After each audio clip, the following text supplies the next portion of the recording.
तर मित्रांनो तुम्ही बघू शकता इथे आम्ही कालच्या दिवसामध्ये जेवढी काही सापं पकडली होती ती आम्ही आता रिलीज करतोय. तर सुरुवातीला निघते ती धामण, साधारण 6 फुटाची धामण ही आम्ही या जंगलात मुक्त करतो. तर ही एक धामण जातीचा सर्प आहे हा, त्यात जोडीला आमचा सर्पमित्र प्रशांत. बापरे, ही जवळपास 6.5 फुटाची धामण, एका जातीचे सर्प आहेत तुम्ही बघू शकता. आणि त्याचप्रमाणे या 2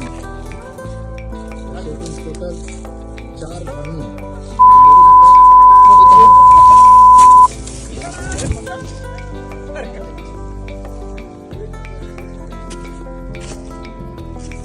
हरकत नाही.